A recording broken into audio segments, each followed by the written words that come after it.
हर हर महादेव। दोस्तों कैसे हैं आप लोग।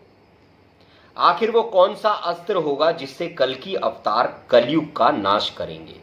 क्या वो कोई दिव्यास्त्र होगा या फिर वो कोई ब्रह्मास्त्र होगा या फिर वो कोई ऐसा नॉर्मल सा शस्त्र होगा या फिर वो तलवार होगी जो शिव जी ने कल की अवतार को दी है जिसका नाम है रत्न स्वरूप महाकराल तलवार।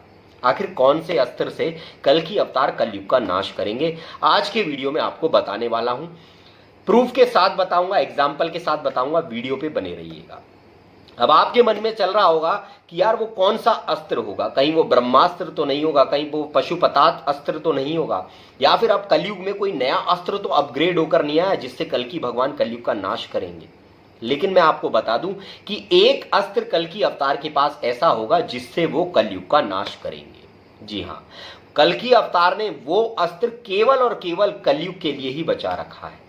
अब आप सोच रहे होंगे वो कौन सा अस्त्र है, तो मैं आपको बता दूं उस अस्त्र का नाम है धैर्य। जी हां, धैर्य यानी संतोष। उनको धैर्य होगा, इसी से वो कलयुग का नाश करेंगे, क्योंकि कलयुग अनेक तरह की अड़चने उनके रास्ते में लगाएगा, अनेक तरह से उनको प्रताड़ित करने की कोशिश करेगा। लेकिन ऐसा नहीं है कि जैसे आज हमें कोई दो बातें कहे तो हम एकदम से घुमा के उसके मारते हैं। कल की अवतार के अंदर ये नहीं होगा। कल की अवतार के अंदर धैर्य होगा। हालांकि कल की अवतार इतने बलवान है कि वो एक सेकंड में कलयुग का अंत कर सकते हैं, लेकिन वो अपने वचनों में रहकर, अपनी सीमाओं में रहकर अवतार रूप में आए हैं तो एक मानव की तरह रहकर सब कुछ बड़े संघर्ष के साथ सहेंगे। अब आप कह रहे होगे यार ये कैसी बातें बोलता है, ऐसा कैसे हो जाएगा। सबसे पहले मैं आपको बताता हूं कि कल की अवतार का जो ये अस्त्र धैर्य है ये सबसे पावरफुल होता है। ये मैं आपको एक कबीर के दोहे से समझाना चाहता हूं। कबीर कहते हैं, कबीरा धीरज के धरे हाथी मन भर खाए और टूक टूक के कारणे स्वान घरे घर जाए। कबीर कहते हैं कि धीरज के कारण ही हाथी पेट भरकर खाता है। हाथी से ज्यादा कोई खाता नहीं होगा, लेकिन हाथी जब खाता है तो वो बहुत ही आराम से खाने को खाता है। पहले हिलाएगा, ऐसे झाड़ेगा, फिर उसके बाद बड़ी मुश्किल से अंदर को डालेगा। सबसे हल्के जो जानवर खाता है वो हाथी खाता है, सबसे धैर्य के साथ हाथी खाता है। लेकिन हाथी का पेट कितना बड़ा होता है, उस पूरे पेट को परमात्मा भरता है। यानी जिसे संतोष होता है, जिसे धैर्य होता है, उसका पेट परमात्मा बड़ी आराम से भर पेट भरता है। लेकिन वही टूक टूक के कारण स्वान घरे घर जाए। कुत्ता जब भी खाएगा तो सबसे तेज खाएगा, सबसे तेज खाएगा, सब कुछ एकदम से खा के आपकी तरफ देखेगा, लेकिन एक घर से उसका पेट नहीं भरता है। तो इस बात में कबीर ये समझाना चाहते हैं, जिसे धैर्य है वो पेट भर खाएगा, और जो आज बड़ी धैर्य नहीं है, एकदम खाना चाहते हैं, ये आगे इनका पतन हो जाएगा। आपने देखा होगा भगवान की बातें करने वालों के पास बहुत पैसा होता है। क्यों? क्योंकि वो भगवान की बातें कर रहे हैं। अब जब भगवान की बातें कल्कि से अच्छी कौन कर सकता है, जो कल्कि आकर इस भगवान की बातें लोगों तक पहुंचाएंगे, उनके पास कितना धन होगा। लेकिन अभी नहीं होगा, जब वो उजागर होंगे तब होगा, क्योंकि उनके पास एक धैर्य नाम का अस्त्र है, जिसके कारण वो आराम से खा रहे हैं, आराम से खा रहे हैं, लेकिन पेट भरकर वही खाएंगे, बाकी किसी का पेट नहीं भरेगा। आज हम जैसे मनुष्य हैं, चार माया चार पैसे देके तो ऐसे करके लिपटते हैं कि भाई ये मेरा, ये मेरा, ये मेरा। कल की अवतार के अंदर ये नहीं होगा। उसका सांसारिक चीजों से सबसे मन विरक्त होगा, उसे संसार की दौलत नहीं चाहिए होगी, वो लोक कल्याण के लिए अपने जीवन को लगाएगा। और कलयुग जो है वो अनेक तरह से उनकी परीक्षा लेना चाहेगा, उनको प्रताड़ित भी करेगा, लेकिन वो अपने धैर्य नाम के अस्त्र से सब कुछ जीत लेंगे। आज हमें कोई कुछ कह दे कि ओए ओए ओए, तो हम एकदम से घुमा के उसके थप्पड़ मारेंगे। लेकिन कलयुग कल की अवतार के साथ बहुत ज्यादा छल भी करेंगे, लेकिन फिर भी कल की अवतार धैर्य से अपने काम को करते रहेंगे। कल की अवतार का ये अस्त्र कलयुग पर बहुत ज्यादा भारी पड़ेगा। आपने देखा होगा पुरानी पिक्चरों में भी फाइट में दिखाते थे कि पहले हीरो पिटता है, लेकिन एंड में जब सामने वाली पार्टी खूब थक जाती है, उसे हराते हराते मारते मारते थक जाती है, उसके बाद पार्टी भी सरेंडर कर देती है कि अरे भैया सरेंडर कर दो, कुछ ना रखा इन बातों में। तो ऐसे ही लोग समझते हैं कि कलयुग, कल्कि भगवान जो है वो बहुत पावरफुल है तो वो कलयुग को बहुत मारेंगे। ऐसा नहीं है। कल्कि अवतार मानव रूप में आए हैं तो वो अपने वचनों में बंध कर रहेंगे। जैसा एक मानव सब कुछ सहता है, सब कुछ करता है, वैसे ही कल्कि अवतार भी करेंगे और सीमाओं में रहकर काम करेंगे। लोगों को चमत्कार नहीं दिखाएंगे। लोग सोचते हैं कि कल्कि अवतार आएंगे तो ऐसा प्रकाश होगा, सबके सामने प्रकट हो जाएंगे। नहीं, वो एक नॉर्मल मानव की तरह अपना जीवन जिएंगे। जो एक मानव की बाउंडेशन होती है, हदें होती हैं, वही सारी हदें उनकी भी होंगी। वो अपनी दिव्य शक्तियों का अपने स्वार्थ के लिए उपयोग नहीं करेंगे। जी हाँ, ये बात हकीकत है। अगर आपको इस बात में थोड़ा सा भी शक लग रहा हो तो मैं आज आपको ये बात बताना चाहूंगा कि जितने भी, केवल कल्कि अवतार नहीं, जितने भी अवतार आए हैं उन सब के पास इसी अस्त्र था, यही अस्त्र था। इसी अस्त्र से उन्होंने काल सत्ता को हराया। धैर्य, श्री राम के अंदर धैर्य, श्री कृष्ण के अंदर धैर्य, ऐसे ही कल्कि अवतार के अंदर धैर्य होगा। वो धैर्य करेंगे, वेट करेंगे। ऐसा नहीं है कि वो अपनी शक्तियों का एकदम प्रदर्शन कर कर सब कुछ ऐसा हासिल कर लेंगे। आज कल्कि अवतार अगर थोड़ा सा चमत्कार दिखा दे, थोड़ी सी दुनिया हिला दे, तो दुनिया उनके चरणों में झुक जाएगी और धन दौलत चढ़ा देगी। लेकिन उसे धन दौलत से मतलब ही नहीं होगा। वो मानव रूप में मानव के तरीके से अपना कार्य करेगा। ना ही वो ज्यादा किसी को चमत्कार दिखाएगा, ना ही कोई ऐसी चीजें करेगा जिससे लोग सोचेंगे अरे ये कौन है। वो सीमाओं में रहकर काम करेगा। ऐसा केवल कल्कि अवतार नहीं, पीछे जितने भी महापुरुष आए उन्होंने भी यही किया था। इसी का प्रमाण मैं अब आपको दिखाने जा रहा हूं। देखिए, मेरे पास बाइबल है, ये क्रिश्चियन धर्म की बाइबल है। मैं सभी धर्मों का सम्मान करता हूं, सभी धर्म शास्त्रों में बिलीव रखता हूं। मेरे लिए कोई भी धर्म शास्त्र में कोई भी बात गलत नहीं लिखी है। इसकी मैं कुछ लाइनें आपके साथ आज पढ़ने जा रहा हूं। यह है पेज नंबर 89, इसका पेज नंबर 89 है। लूका प्रकरण है 4:15।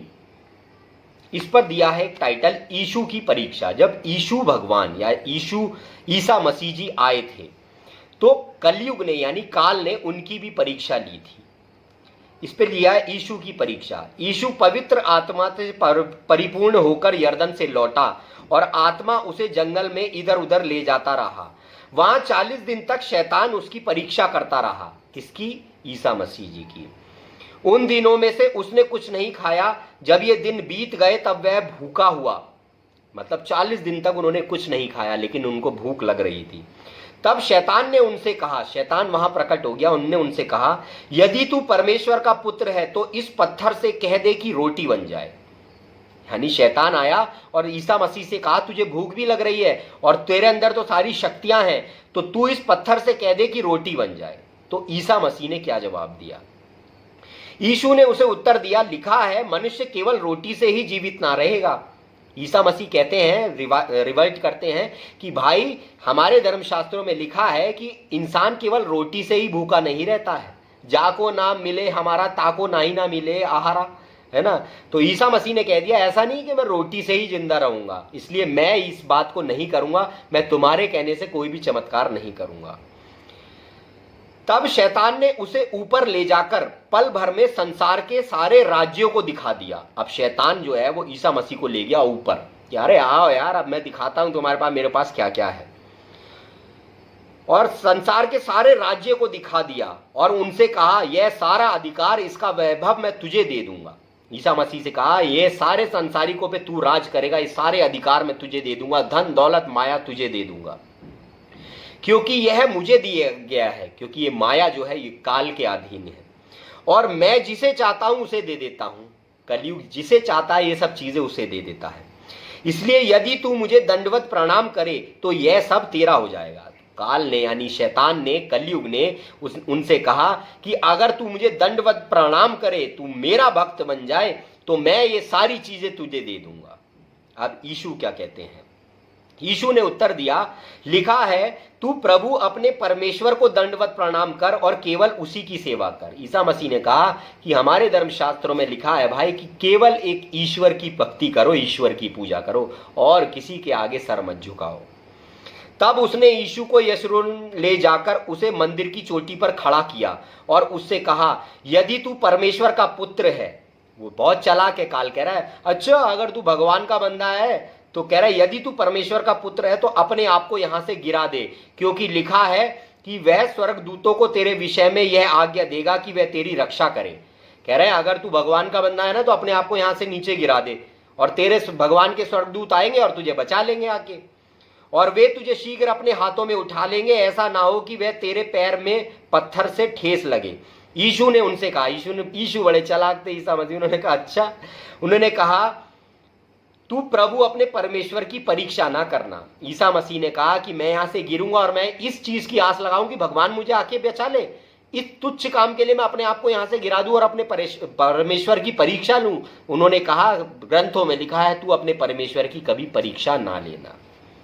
तो ईसा मसीह जब आए थे या कोई भी महापुरुष जब आए तो शैतान उनको लालच देता है तरह तरह के माया, तभी तो जितने भी अवतार आए उन्होंने संघर्षपूर्ण जीवन जिया, वो माया से दूर रहे। जैसे राम जी रहे, कृष्ण जी रहे, ऐसी कल्कि भगवान भी माया से दूर रहेंगे।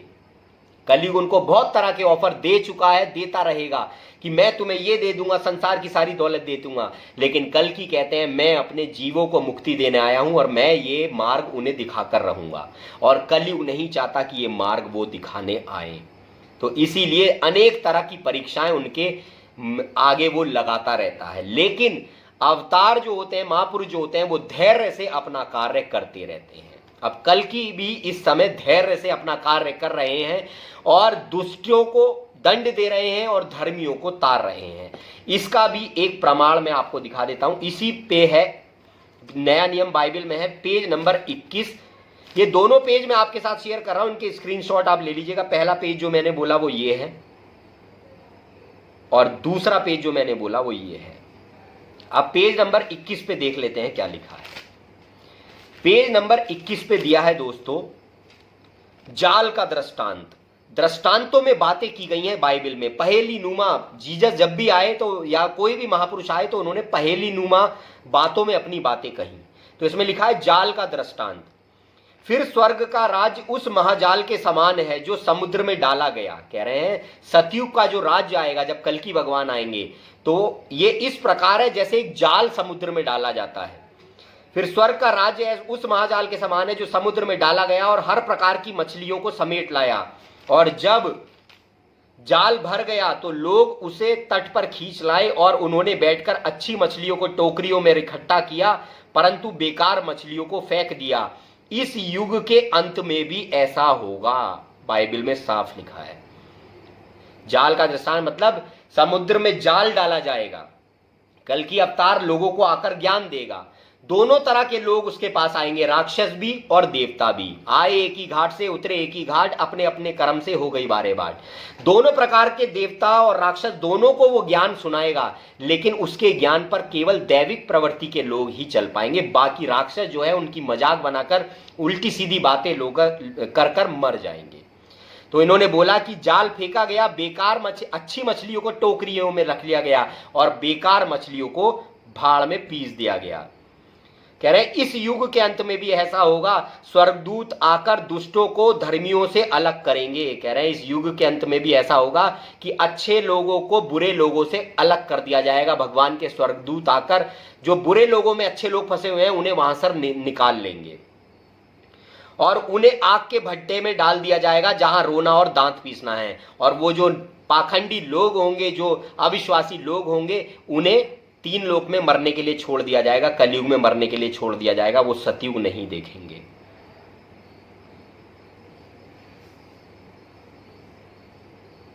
तो ये बात बाइबल में लिखी है कि जब भी ईसा मसीह भी आए तो उनकी अनेक तरह की परीक्षा हुई, लेकिन उन्होंने चमत्कार नहीं किए। और ये बात हमारे बाइबल में ये भी लिखी है कि जब कलयुग का अंत होगा तो अच्छे और बुरे लोगों को अलग किया जाएगा। और इसी पेज पर एक चीज और दे दी गई है, देखिए पेज में आपके साथ शेयर कर रहा हूं कि अवतार को जो है, जो उसके पास के लोग होंगे वो नहीं मानते हैं। जितने भी नबी आए या अवतार आए उन्हें कभी अपने घरों में पड़ोस में सम्मान नहीं मिला। ये बात भी इसमें पेज नंबर 21 पर लिखी है, सबसे नीचे देख लीजिए।